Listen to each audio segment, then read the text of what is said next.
इस वक्त आपको बराह रास्त लिए चलेंगे जहां पर फजलुर रहमान और मरियम नवाज इस वक्त गुफ्तगू कर रही हैं।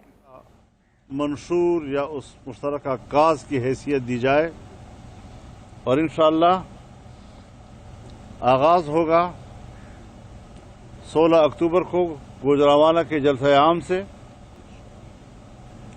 भरपूर तौर पर उसमें अवाम की शिरकत होगी और एक अवाम की शिरकत से तारीख साज तहरीक का आगाज उसी जलसे से कर दिया जाएगा। उसके बाद 18 अक्टूबर को कराची में बहुत बड़ा मुजाहरा होगा। उसके लिए आज वहां पर मुख्तलिफ पार्टियां बैठी हैं ताकि उसके तरीक़ाकार को और उसके इंतजामात का जायजा लिया जा सके। इंशाअल्लाह अक्टूबर का महीना और फिर 25 अक्टूबर को कोयटा का जलसा आम इंतहाई एक अच्छा आगाज होगा। इससे पूरी कौम बेदार होगी, सड़कों पे आएगी, जलसों में आएगी, मुजाहिरों में आएगी। और मैं खिराज तहसीन पेश करता हूं उन मुलाजिमीन को जिन्होंने हमारी तहरीक से भी पहले इस्लामाबाद में पार्लियामेंट के सामने कल मुजाहरा किया, जिसकी कवरेज हमारी मीडिया पर नहीं दी गई। लेकिन बहरहाल आज के इस दौर में लोगों की इस तरह की आवाज़, उनके आहो बुका और उनके फरियाद को रोका नहीं जा सकता। वो दुनिया के कानों तक हर कीमत पर पहुंच जाती है। हमें यकीन है कि आने वाले हालात में भी ये तंग नज़र लोग ऐसी ही इक़दामात का सहारा लेने की कोशिश करेंगे, लेकिन इसके कुछ हासिल नहीं होता। इस तरह की हुकूमतें हमेशा इससे हथकंडे इस्तेमाल करती है, लेकिन हम हर तरह के हथकंडों से बेनियाज होकर मैदान में निकले हैं और हर मुश्किल को अबूर करने का हमने तहैया कर लिया है।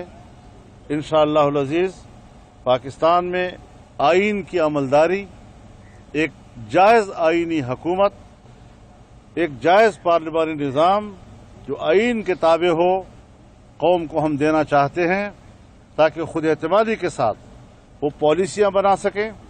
हम जिस तरह खारजा पॉलिसी के हवाले से आज तनहा हैं, जिस तरह हमारी दाखिला पॉलिसियां आज बदनज़मी का शिकार है, कौम के अंदर, इदारों के अंदर नज़्म ज़ब्त का फुक़दान है, गुड गवर्नेंस का नामो निशान तक मौजूद नहीं है। ऐसे हालात में आम आदमी के लिए उम्मीद की एक किरण हम बनना चाहते हैं और इंशाअल्लाहुल अज़ीज़ अल्लाह की नुसरत से हम जब पुरअज़्म होंगे तो कौम को एक ताबनाक और रोशन मुस्तक़बिल दे सकेंगे।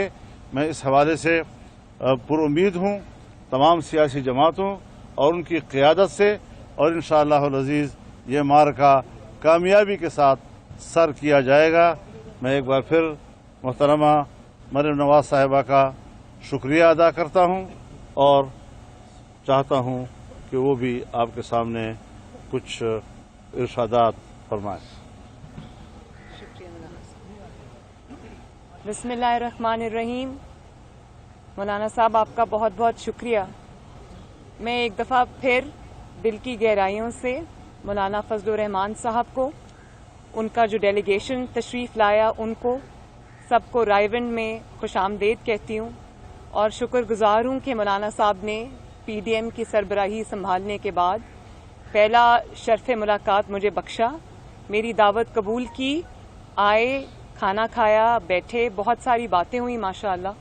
हमारा भी जमात के मुअज़्ज़ज़ अरकान भी मौजूद थे, मौलाना साहब के भी जमात के अरकान मौजूद थे और मौलाना साहब हमारे लिए एक बुज़ुर्ग की हैसियत रखते हैं, शफीक बुज़ुर्ग की हैसियत रखते हैं, मेरे वालिद के साथी हैं।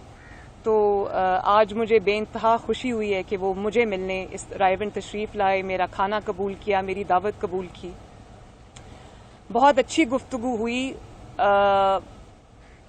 लंबी गुफ्तगू हुई, अच्छी नशिस्त हुई और उसके अंदर पीडीएम पे भी बात हुई, जो एपीसी का एजेंडा था उस पे भी बात हुई, एलामिया पे भी बात हुई। تو پی ڈی ایم جو ہے وہ ایک چھوٹی موومنٹ نہیں ہے. پاکستان ڈیموکریٹک موومنٹ کوئی چھوٹی موومنٹ نہیں ہے. یہ آئین کا دفاع کی موومنٹ ہے, عوام کے حق کے حکمرانی کے دفاع کی موومنٹ ہے, ووٹ کی عزت اور ووٹ کی حرمت کی دفاع کی موومنٹ ہے, اور پاکستان کے عوام جو آج بھوک سے, مہنگائی سے, لاقانونیت میں پس رہے ہیں, یہ ان کا بھی مقدمہ ہے. اور نہ صرف یہ پاکستان کے عوام کا مقدمہ ہے بلکہ ان کا ووٹ جو 2018 میں چوری ہو گیا تھا, پی ڈی ایم یہ وہ مقدمہ بھی ہے, وہ لڑے گی انشاءاللہ. اور آپ دیکھتے ہیں کہ آج معیشت کا جو حال ہے, کل کے مناظر دو میڈیا نے اس کو دکھایا نہیں ہے لیکن حیران کن مناظر تھے, کس طرح ہزاروں کی تعداد میں, کبھی میں نے اتنی بڑی تعداد ریڈ زون میں نہیں دیکھی مظاہرین کی, جس کے اندر سرکاری ملازمین تھے, پینشنرز تھے, جو تنگ آ کے آج کے جو معیشت کا جو حال ہے, مہنگائی کا جو حال ہے, کاروباری افراد کا جو حال ہے, جو تاجروں کا حال ہے, جو ریڑھی والوں کا حال ہے, جو غریب کا حال ہے, اس سے تنگ آ کے وہ کل اسلام آباد کی سڑکوں پہ نکلے تھے. میڈیا نے ان کو نہیں دکھایا, دکھانا چاہیے تھا. پاکستان کے عوام کے مسائل ہیں, دکھانا چاہیے تھا بالکل, لیکن اگر نہیں دکھایا تو ہمیں احساس ہے اس چیز کا. انشاءاللہ تعالی پی ڈی ایم جو ہے وہ ان کا بھی مقدمہ لڑے گی, عوام کا مقدمہ بھی لڑے گی, مہنگائی کا مقدمہ بھی لڑے گی, لاقانونیت کا مقدمہ بھی لڑے گی.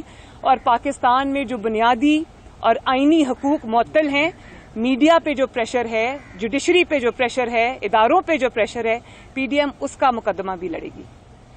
تو یہ جو جب نواز شریف یا اپوزیشن کے جب لیڈر یہ بات کرتے ہیں, آئین کی بات کرتے ہیں, ووٹ کی حرمت کی بات کرتے ہیں, الیکشن چوری ہونے کی بات کرتے ہیں, جب کہتے ہیں کہ آئین کی حکمرانی ہو, تو آپ ان کو غدار کے القاب سے نوازتے ہیں. اور پھر جب غداری کا پرچہ کٹتا ہے تو آپ کہتے ہیں کہ اس کا ہمارے سے کوئی تعلق نہیں ہے.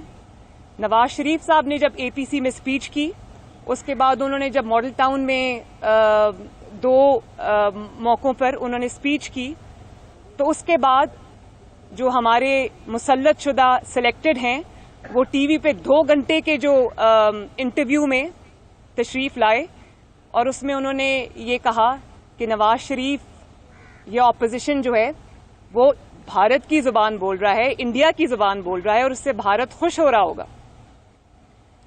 تو نواز شریف نے جب آئین کی بات کی, ووٹ چوری کی بات کی, عوام کے حق کی حکمرانی کی بات کی, پاکستان میں رول آف لا کی بات کی, تو آپ نے کہہ دیا کہ اس سے بھارت خوش ہوتا ہے. مولانا فضل الرحمان اور مریم نواز کی میڈیا سے گفتگو آپ نے سنی.